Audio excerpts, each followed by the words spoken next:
Devant le grand jury d'RFM ce dimanche, Zahra Iyane Thiam, ministre de la microfinance, de l'économie sociale et solidaire. Elle est l'invitée de Babacar Fall. Plusieurs sujets. La microfinance pourra-t-elle vraiment faire reculer la pauvreté au Sénégal, l'entrepreneuriat des jeunes et des femmes, l'actualité politique, le dialogue entre acteurs du pouvoir et de l'opposition, les femmes sous la présidence Macky Sall, l'actualité internationale en général et africaine en particulier, et plusieurs autres questions. Participez à l'émission en posant vos questions sur nos comptes Facebook et Twitter. Zahra Iyane Thiam face à Babacar Fall, le grand jury, dimanche 11h05 sur RFM.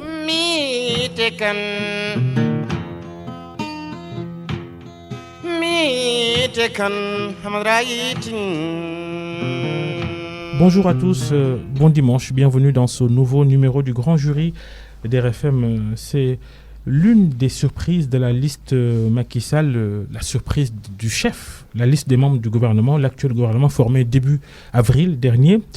La ministre de la microfinance, de l'économie sociale et solidaire, Zahra Iyane Thiam. Bonjour. Bonjour.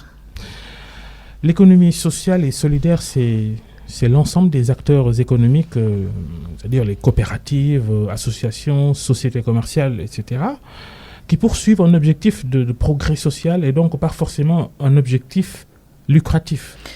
Oui, mais je voudrais auparavant vous remercier pour cette invitation, dire bonjour aux auditrices et aux auditeurs, remercier également l'ensemble du groupe Futur Média et vous présenter mes vœux en ce mois béni de Ramadan, période de dévotion et de solidarité. Merci. Je voudrais également, puisque vous l'avez indiqué, vous avez parlé de surprise du chef, remercier à travers vos ondes, Monsieur le Président de la République, pour la confiance qu'il nous a vouée en nous nommant comme membre de son gouvernement et en nous confiant le secteur de la microfinance et de l'économie sociale et solidaire. L'économie sociale et solidaire qui englobe d'ailleurs la microfinance, puisque c'est une vision qui est très large. Comme vous l'avez dit, il y a plusieurs acteurs qui interviennent au niveau de l'économie sociale solidaire. Vous avez parlé des coopératives, des mutuelles. Nous pouvons également parler des exploitants familiaux. Nous pouvons parler des travailleurs sociaux, des associations. Donc, c'est dire que c'est toute une panoplie d'acteurs qui sont concernés par l'économie sociale solidaire d'une part, mais également c'est un secteur qui est transversal, puisque vous pouvez retrouver ces acteurs-là au niveau de la pêche, de l'artisanat, du tourisme. Quel est le but de l'économie sociale et solidaire? Comme vous l'avez indiqué, c'est un ensemble de personnes qui se retrouvent autour d'activités économiques, mais avec une finalité sociétale. Pour aller dans un exemple plus détaillé, vous pouvez avoir un regroupement de personnes évoluant à Mekhe, à Ngaye Mekhe. Ils sont tous originaires de Ngaye Mekhe. Ils ont décidé de se retrouver pour avoir des activités génératrices de revenus, ou en tout cas avoir des activités à finalité économique. Ce même groupement-là ne peut être considéré comme acteur de l'économie sociale et solidaire si d'abord eux tous sont de Ngaye Mekhe. Vous ne pouvez pas avoir un membre du groupement de Diourbel, l'autre de Saint-Louis, l'autre de Thiès. Il faut qu'ils soient tous issus de la même localité et que tous les acteurs qui interviennent dans l'activité soient de la même localité, qu'ils puissent générer des bénéfices et qu'ils puissent prendre une partie de ces bénéfices-là, qu'ils réinvestissent dans une action sociale qui bénéficie à l'ensemble de la communauté. C'est ça. Et même dans une même géographie, il n'est pas indiqué que les différents acteurs se dispersent. Si c'est une grosse localité, par exemple. Cela peut se faire, parce que nous voyons, quand on est associé, il n'est pas dit qu'on est confiné à une restriction géographique. Cependant, pour être acteur de l'économie sociale solidaire, il faut être de la même localité, mener des activités et prendre une partie de ces bénéfices à réinvestir dans un domaine social au niveau de la localité où l'on se situe. Maintenant, dans le cadre de nos missions, nous voyons que tout le monde fait de l'économie sociale et solidaire, mais cela n'est pas encadré. Il n'y a pas un cadre réglementaire. C'était déjà culturel depuis que la société sénégalaise existe, des initiatives, même si c'est parcellaire, sont souvent prises. Les femmes ont toujours eu cet esprit de générer des revenus d'utilité publique. C'est pourquoi c'est facile pour le Sénégal, parce que nous avons une tradition de solidarité, de vie communautaire, qui nous permet aujourd'hui de nous retrouver. Les Sani Djambra, entre autres. Les lequettes, les tontines, tout cela, c'est de l'économie sociale solidaire. Donc, notre défi à nous, au niveau du ministère, c'est de l'encadrer. C'est d'abord d'avoir un cadre réglementaire, d'identifier les éventuels acteurs de l'économie sociale solidaire, de les faire adhérer à ce modèle entrepreneurial de développement, ensuite d'amener l'apport de l'État qui se situe au niveau de toute la chaîne de valeur. Il s'agira d'identifier les différentes défaillances et de les accompagner. Donc c'est un accompagnement qui se fait du début de l'initiative à la fin de l'initiative. C'est important parce que d'abord, nous avons un secteur informel qui contribue pour beaucoup à la valeur ajoutée nationale, mais qu'on ne peut pas quantifier. Parce que justement, ce n'est pas encadré. Nous n'avons aucune donnée pour le secteur de l'économie sociale solidaire. Ceci est un premier défi à relever. Il nous faut avoir une base de référence qui nous permettra d'identifier les acteurs, de mesurer leur part contributive dans la valeur nationale ajoutée, mais également de les formaliser et d'avoir comme ancrage qui pourra porter ce secteur-là, les collectivités territoriales. On comprend à travers ce que vous dites que finalement votre ministère, c'est en quelque sorte le ministère de l'équité sociale. L'équité sociale, peut-être, mais l'économie sociale solidaire est plus large dans la mesure où, pour chaque besoin spécifique d'une organisation, d'un acteur individuel ou collectif, il lui faut adapter son besoin. Nous trouvons un besoin que nous adaptons à un groupe ou à une individualité. Tandis que l'équité sociale peut se définir autrement. Et puis, dans le cadre de l'équité sociale, ce n'est pas comme dans le cadre de l'économie sociale solidaire, où d'abord il y a un but économique qui est recherché, ensuite un investissement social après qui est recherché à travers cette opportunité économique-là qui vous est offerte. Donc, de manière générale, ce qui est bien au niveau de l'économie sociale et solidaire, c'est que d'abord, c'est un modèle entrepreneurial que le chef de l'État a voulu amener en complément à tout ce qui s'est fait au niveau de la microfinance, à tout ce qui s'est fait en termes d'accompagnement des groupes vulnérables. Parce qu'il s'agit de cela.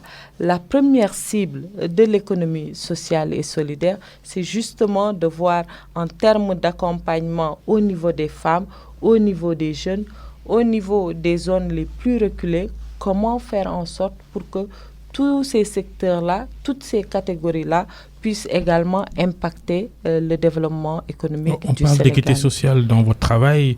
Il y a un ministère justement différent du vôtre qui s'appelle Ministère du développement communautaire, de l'équité sociale et territoriale, dirigé par Mansour Faye, un doublon pour certains. Alors là, c'est différent. Parce que dans le cadre de l'équité sociale, vous savez, le Sénégal a toujours été confronté à un manque d'investissement en matière d'infrastructure, surtout au niveau de certaines zones. Si vous prenez par exemple le cas du programme PUMA, où même les investissements de base, que ce soit les écoles, que ce soit l'accès même à la téléphonie ou à l'électricité faisaient défaut, là, vous avez un programme dédié à cela. Vous prenez le cas du PUDC, dans le cadre également de l'équité territoriale et sociale, où il s'est agi d'amener que ce soit les forages, que ce soit les pistes rurales, que ce soit l'accès également à l'électrification rurale. Ça, c'est le projet du PUDC. Et vous avez d'autres programmes comme le Promoville, etc.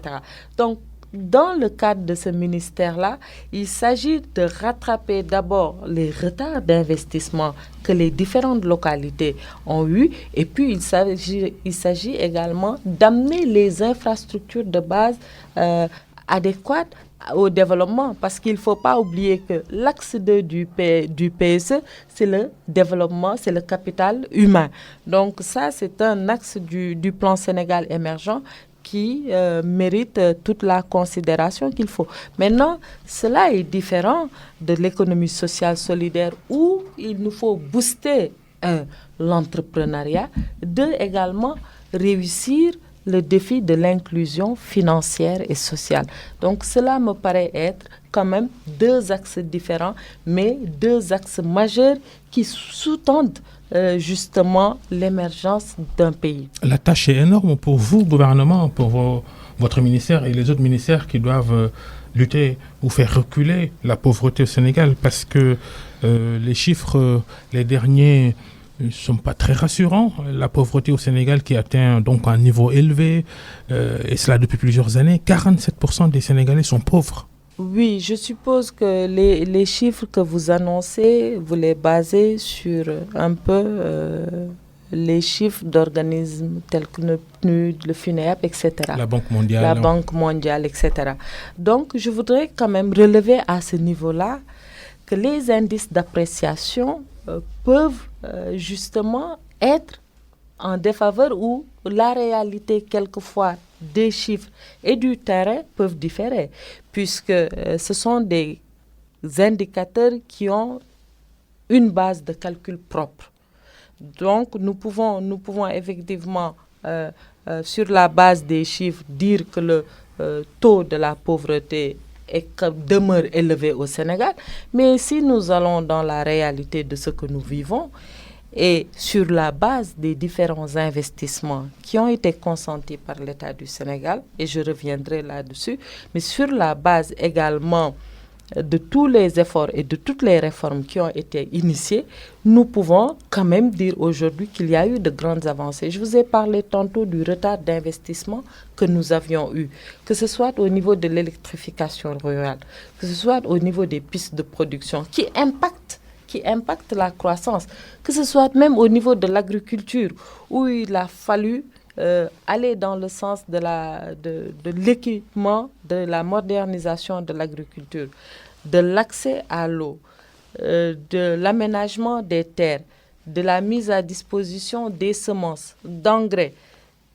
et de cette culture d'autonomisation où nous allons. Toutes ces étapes-là proviennent bien de quelque part. Si nous allons au-delà du secteur de l'agriculture, vous allez vers le secteur de l'enseignement supérieur, où l'État sur fonds propres a pu investir, que ce soit dans la construction d'universités ou dans la construction d'ISEP. Vous allez au niveau du PUDC, un programme à hauteur de plus de 413 milliards, financé sur fonds propres par l'État du Sénégal à hauteur de 113 milliards. C'est dire que tout cet investissement-là provient bien de quelque part. Et une partie de ces recettes économiques qui viennent sont redistribuées à travers des filets sociaux, notamment à travers le programme de bourse de sécurité familiale ou d'un programme comme la couverture maladie universelle.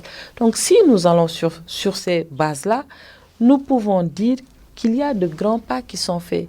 Et c'est là où c'est intéressant maintenant d'avoir des ministères dédiés qui, comme l'indique l'UEMOA, tend vers des années programmes.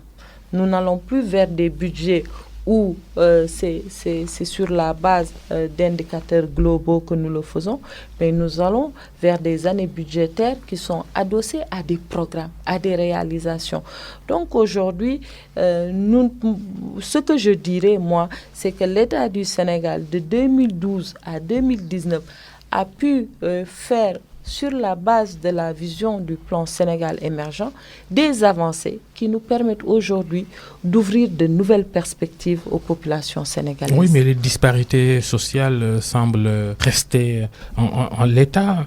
La redistribution équitable des ressources, ces disparités-là, malgré tous ces programmes que vous évoquez, difficile de mettre la main sur la réalité de ce que vous dites, vous, gouvernants. Par contre, là, je ne suis pas tout à fait d'accord avec vous. Parce que c'est vrai que si nous restons à Dakar, avec l'atmosphère et la pollution... Non, on ne reste pas à Dakar, c'est le cri du cœur de beaucoup de Sénégalais tous les jours dans les médias. Je donnerai juste mon point de vue et vous verrez si cela est cohérent ou pas. Parce que si nous restons à Dakar avec la pollution ambiante, on a l'impression que rien ne bouge. Mais vous allez dans d'autres villages où ils n'ont jamais vu le courant pendant 20 ans, vous allez dans ces populations-là. Par exemple, vous allez à Liu, pour être plus précis, où pour la première fois, le forage, l'eau a coulé avec le PUDC. Le courant est venu avec le PUDC. Et c'est pourquoi je dis que je ne suis pas d'accord quand vous dites que l'on ne ressent pas.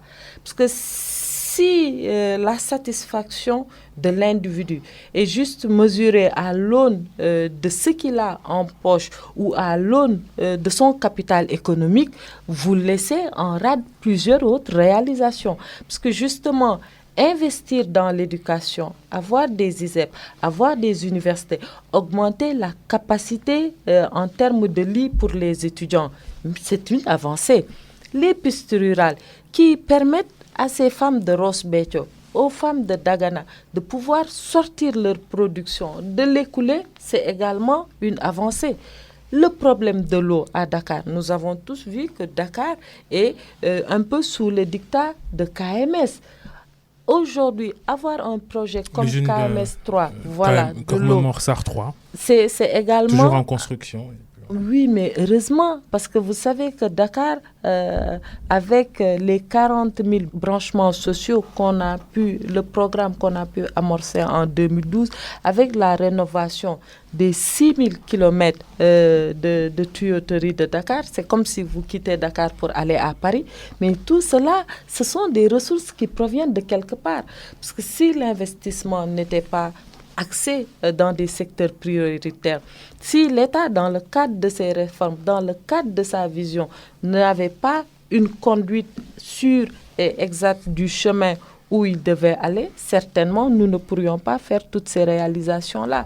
Toutes les subventions qui entourent l'agriculture, les prix, puisque les prix ont été stabilisés depuis lors, l'électricité, etc. Mais tout cela, c'est une redistribution économique qui se fait.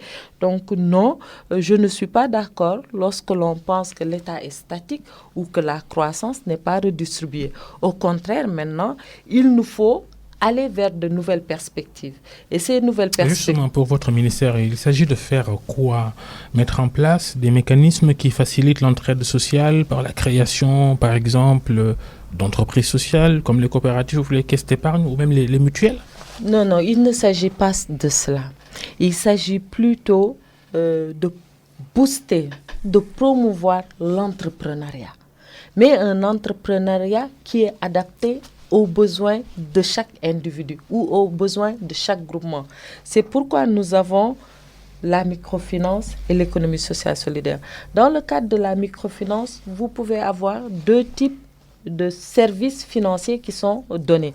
Et peut-être que je devrais rappeler d'ailleurs l'esprit même de la microfinance, qui est un service qui permet à des personnes qui ne peuvent pas avoir accès à un système de bancarisation standard, à travers les grandes banques par exemple, d'avoir accès à des revenus qui sont conformes à son besoin.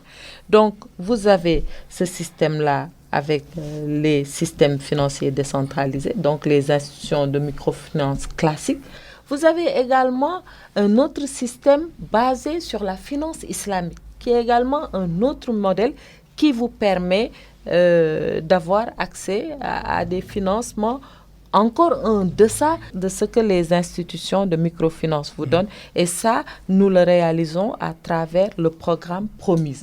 Vous avez également le fonds d'impulsion de la microfinance qui est plus centré vers ces institutions de microfinance que vous ne retrouverez pas peut-être sur un plan national, mais vous allez dans un tout petit village où vous retrouvez que les populations se sont regroupées pour avoir leur propre institution de microfinance. Donc, elles épargnent entre elles. Peut-être que le capital n'est pas important. Là également, le fonds d'impulsion de la microfinance permet d'atteindre ces cibles-là localisées dans des endroits uniques. Donc, voilà, la microfinance, une MEC locale. La Et donc, microfinance, vous avez trois outils. Vous avez le système financier décentralisé, vous avez le système islamique, vous avez également les institutions de microfinance qui sont localisées de manière disparate dans des régions, dans des départements, dans des communes, quelquefois même dans des villages. La microfinance, oui, on connaît depuis de nombreuses années, 3 millions de membres, d'adhérents. Si on regarde un peu les chiffres, les institutions de microfinance ont prêté, en langage simple, ils ont prêté en ce moment environ 300 milliards de francs CFA à leurs adhérents. Elle ne semble pas réduire la pauvreté, la microfinance. Est-ce qu'on est parvenu à cerner peut-être les limites de ce système-là au Sénégal?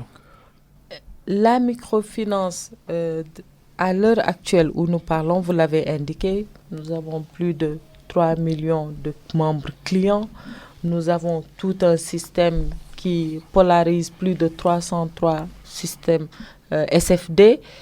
C'est vrai qu'il faut peut-être mieux adapter ce service-là. Et c'est justement là où c'est intéressant d'avoir des systèmes financiers décentralisés. Et c'est là où c'est intéressant d'avoir l'économie sociale solidaire. Parce que justement, le microcrédit, en principe, ne doit pas vous maintenir dans la pauvreté. Mais également, ce serait mieux pour l'État d'avoir un système financier ou un secteur de la microfinance qui est dynamique et qui quand même permet aux bénéficiaires de mieux s'épanouir. Et ça, c'est un défi que le ministère va relever.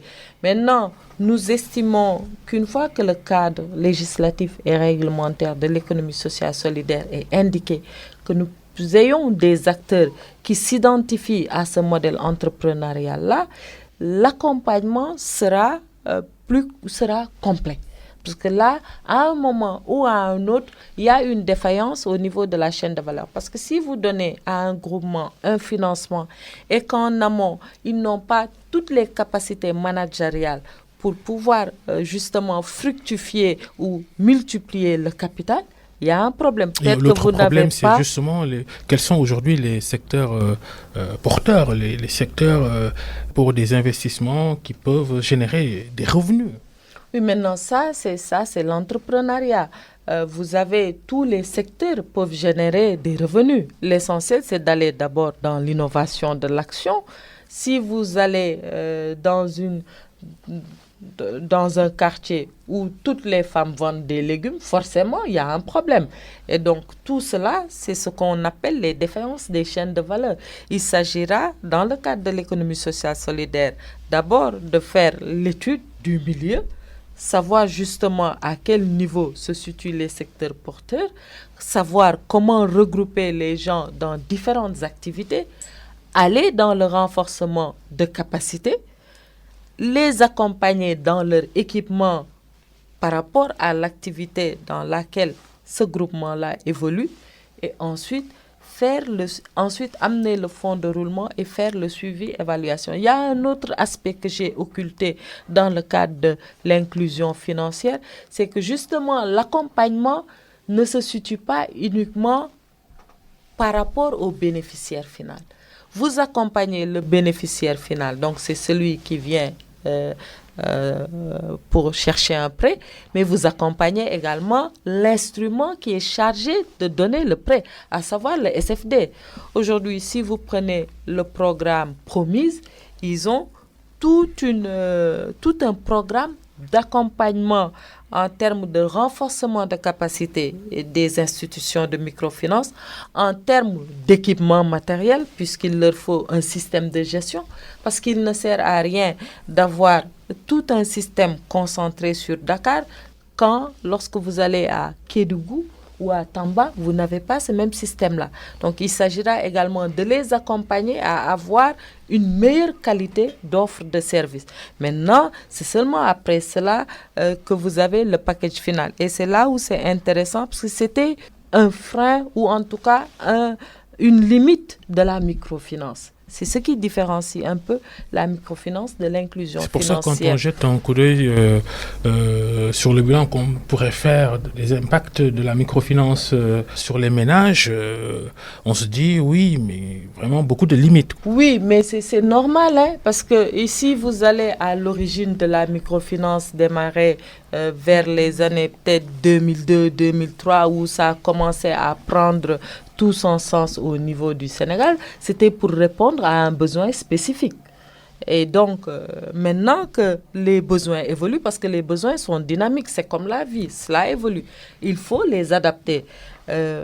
Durant cette période-là, la microfinance a effectivement contribué pour beaucoup au relèvement quand même de la participation de la plus grande majorité des populations qui s'activaient dans le milieu informel à quand même pouvoir de manière active participer au dynamisme de l'économie. Je donnais le chiffre de 300 milliards. C'est l'encours des SFD. Oui. C'est l'encours des SFD. Milliards pour 15 millions d'habitants, dont 47% de pauvres. Il faut vraiment être modeste dans l'évaluation. Par contre, non, parce que vous savez, le Sénégal est le premier en termes de microfinance dans la zone UEMOA. Au contraire, c'est un système, la microfinance au Sénégal est dynamique, puisque l'État a toujours accompagné le système financier décentralisé, je vous l'ai dit tantôt. Et puis, nous avons, il ne faut pas l'oublier, une direction chargée de réglementer, de contrôler, etc. Donc, ils ne sont pas laissés à... Ils font de l'orientation aussi, non? Un peu. Ils font de l'orientation, puisque c'est ça, quand on joue un rôle avec la DRS, quand on joue un rôle de contrôle, de régulation, forcément, il y a des recommandations. Et n'oublions pas que nous sommes dans une zone communautaire, ce qui fait intervenir également la Banque centrale dans tout ce système-là. Parce qu'avec Macky Sall, on a vu beaucoup d'initiatives pour encourager l'entrepreneuriat des jeunes et des femmes. Le Sénégal a vécu de mauvaises expériences en la matière. C'est pour ça que toutes ces interrogations sont aujourd'hui mises sur la table. Oui, mais c'est normal, parce que c'est dans la contradiction que les choses peuvent avancer. Moi, je pense que c'est bien d'évaluer ce qui a été fait et de tirer les recommandations pour de nouvelles perspectives. Et c'est pourquoi je disais tantôt que l'économie sociale solidaire vient relever ou lever une des limites de la microfinance, qui ne se concentrait plus que peut-être sur le bénéficiaire final. Tandis qu'avec les autres programmes que nous avons en ligne de mire, nous pouvons avoir et les bénéficiaires finaux et les autres acteurs, que ce soit les institutions de microfinance ou l'accompagnement en termes de renforcement de capacité, etc. La microfinance, on en parle toujours, ces petites banques de quartier, comme on les appelle souvent, posent aussi des conditions qui sont très dures pour leurs adhérents, leurs membres. Prêter de l'argent à quelqu'un à des taux jugés exagérés, comparés même aux banques classiques. Oui, maintenant, la vocation de la microfinance, c'est d'alléger un peu les choses pour... Oui, la vocation de la microfinance, c'est d'abord d'offrir un service adapté à des personnes à faible revenu, mais là où également il faut s'entourer de garanties, parce que vous-même, vous l'avez indiqué, vous m'avez dit, toute cette manne qui est là, mais nous avons toujours des limites. Une des premières limites également, c'est qu'il y a un risque. Il y a un risque dans le fait de fournir ce service financier-là.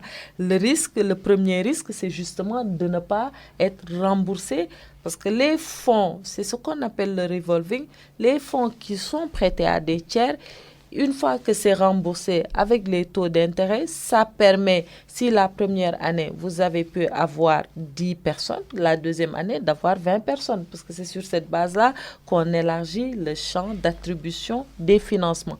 Et donc, le risque-là, il faut bien le supporter. Si vous offrez un service financier à une personne à faible revenu, sans toutes les garanties que l'on sait, forcément, il vous faut peut-être prendre un peu plus de précautions. Mais justement, je suis d'accord avec vous qu'on peut revoir la qualité du service, qu'on doit même revoir la qualité du service qui est offert, puisque souvent les femmes se plaignent.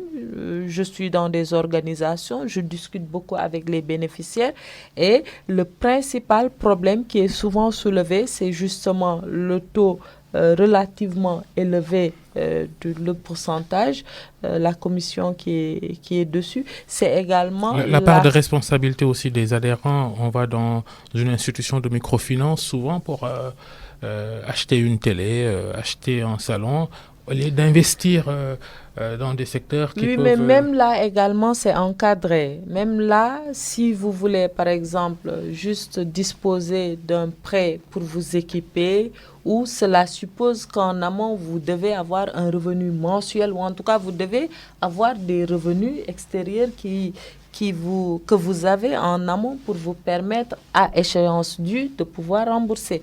Mais si tel n'est pas le cas, là également, il y a des encadrements qui sont clairs, en tout cas, pour sécuriser cela. Mais toujours est-il que, pour ce qui concerne la microfinance en particulier, c'est de permettre d'avoir une activité économique qui peut vous procurer de meilleures conditions de vie. Et dans ce cas-là, effectivement, emprunter pour vous équiper peut être un frein, en tout cas, ou une difficulté à gérer. Quels sont aujourd'hui les autres leviers sur lesquels on peut s'appuyer, sur lesquels le gouvernement peut s'appuyer pour accroître le développement humain des Sénégalais? Le secteur de l'économie sociale solidaire. Monsieur le Président de la République en a fait une initiative majeure parmi ces 5 initiatives pour le prochain quinquennat. Parce que vous savez, passer d'un septennat à un quinquennat, c'est beaucoup de temps qui est comprimé.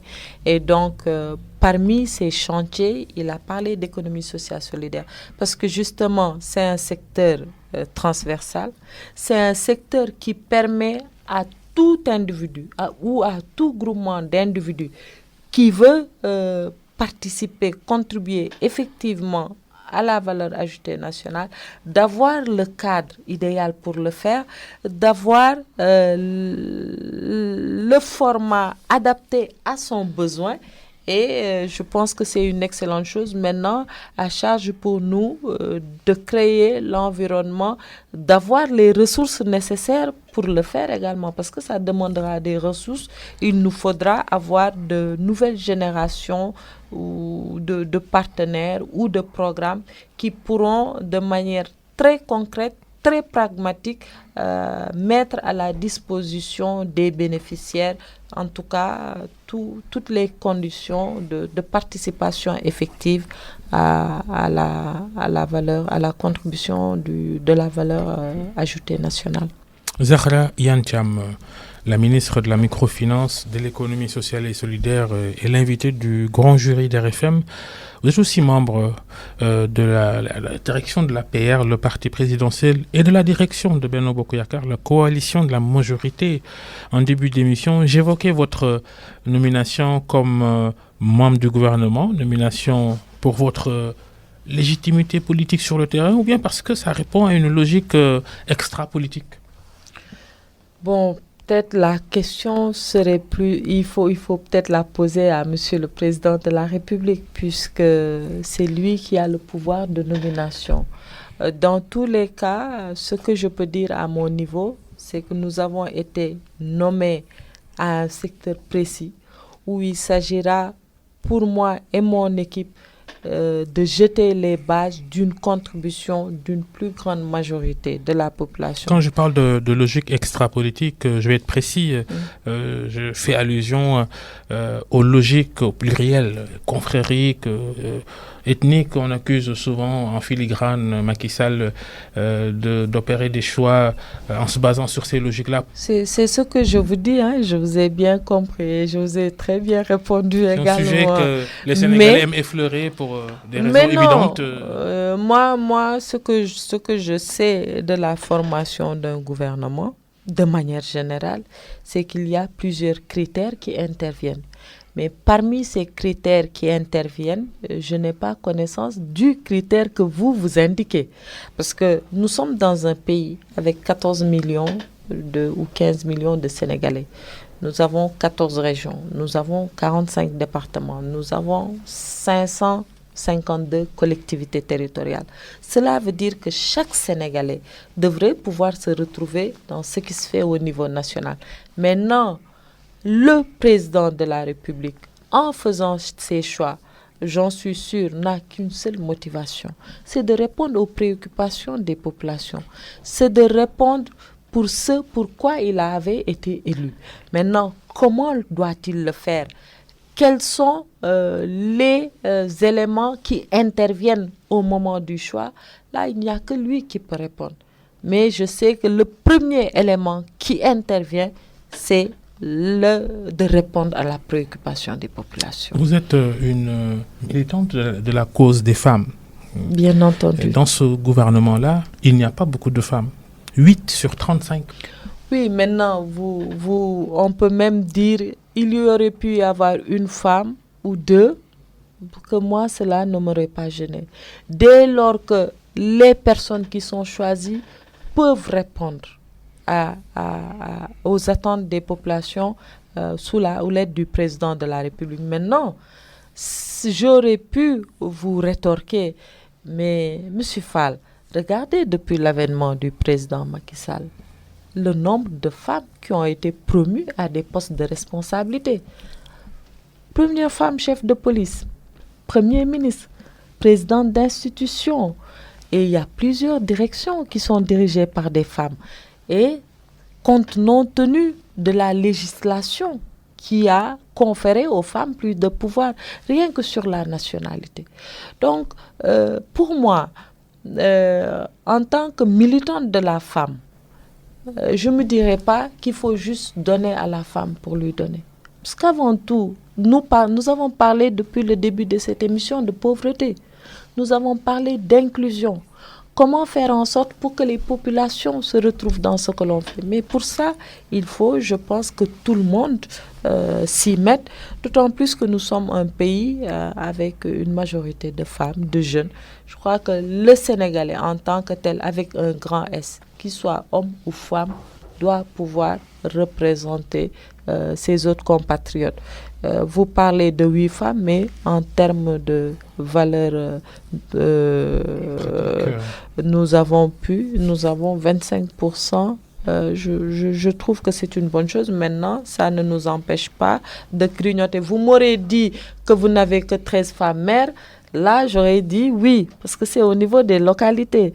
Ça provient même, c'est direct. C'est entre les populations et le pouvoir exécutif. Là, c'est là où il y a des choses à faire. Il nous faut avoir plus de femmes. Vous êtes donc membre du gouvernement. Il n'y a plus de Premier ministre. Le président de la République est le chef du gouvernement depuis la suppression du poste de chef du gouvernement. D'ailleurs, lui-même, Macky Sall, il a promulgué cette réforme constitutionnelle cette semaine.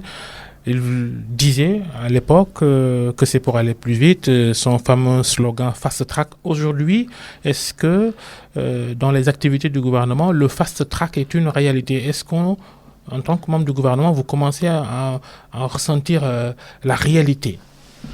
Mais déjà, moi, je peux vous dire que le Fast Track est plus qu'une réalité. Vous l'avez dit, je viens d'être élu au gouvernement. Mais on n'a pas eu le temps de s'asseoir. On n'a pas eu le temps de notre aise pour comprendre les dossiers. Il a fallu donner le cap tout de suite. Et donc ça, c'est une réalité qui est là. Le Fast Track, c'est un état d'esprit. Lorsqu'on quitte un septennat pour aller vers un quinquennat, forcément, il y a des ajustements à faire. Si ces ajustements-là ne sont pas faits, on ne peut pas atteindre les objectifs. C'est comme qui dirait choisir une méthode de travail. Monsieur le Président de la République a choisi sa méthode de travail pour ce quinquennat-là. Il dit il y a trop d'intermédiaires dans la chaîne, diminuons tous les intermédiaires.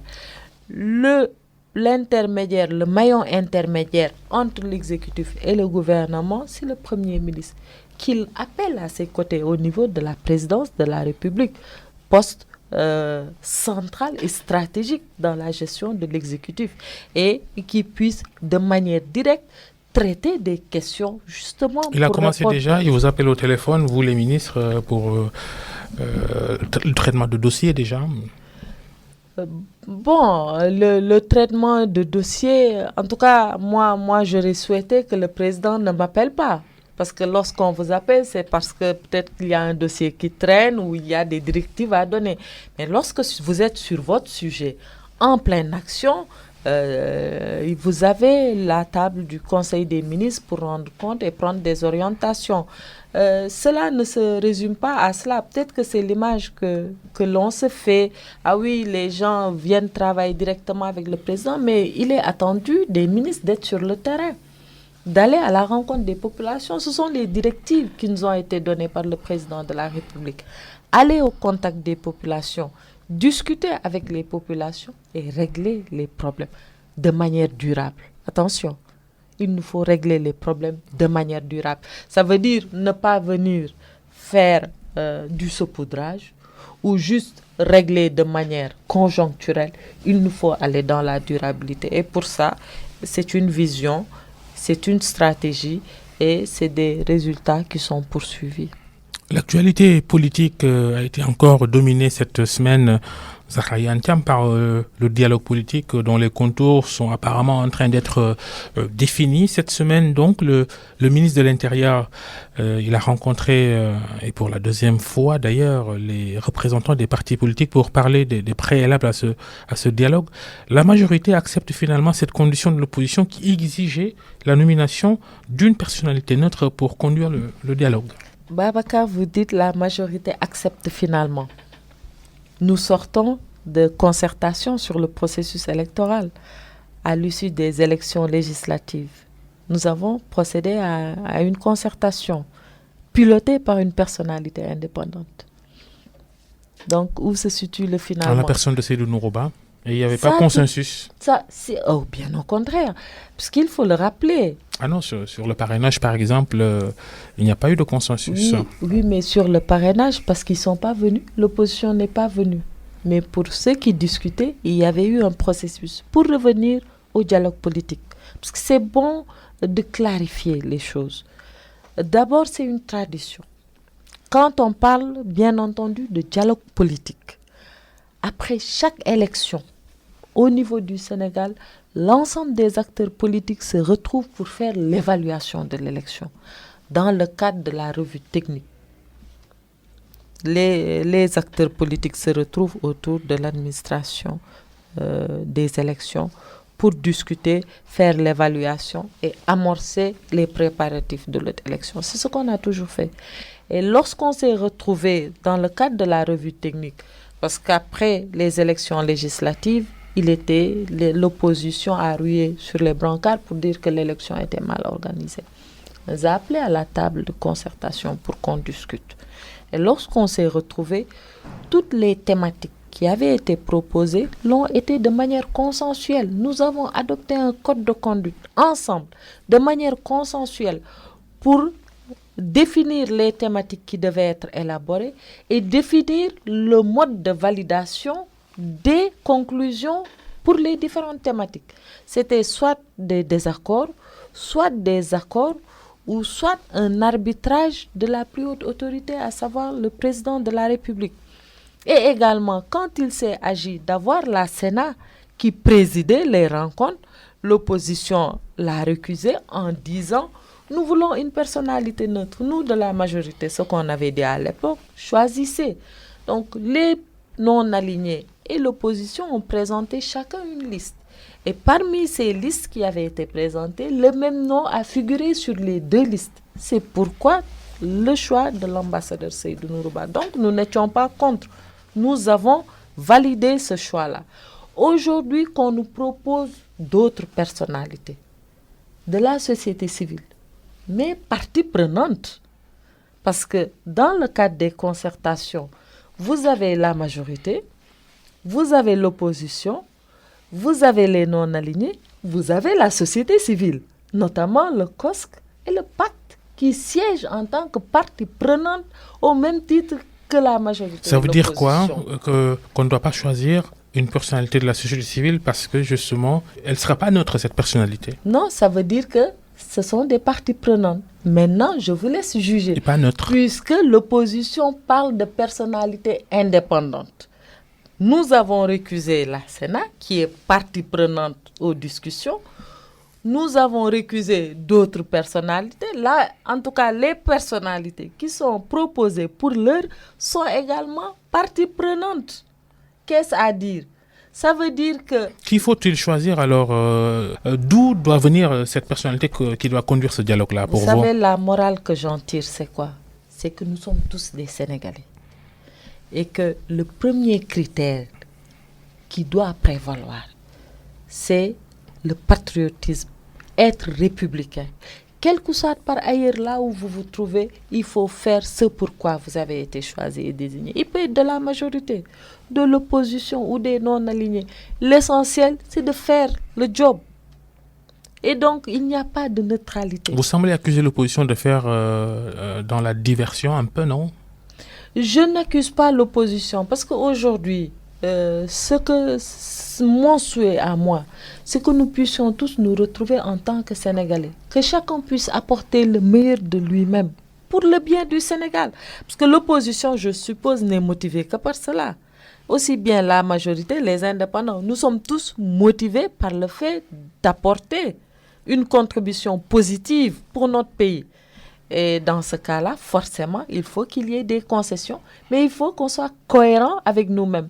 Personnalité indépendante, est-ce à dire que quand bien même cette personnalité-là est partie prenante, elle peut être indépendante. Parce que si tel est le cas, ça remet totalement en cause la position de l'opposition depuis le début de ces discussions-là.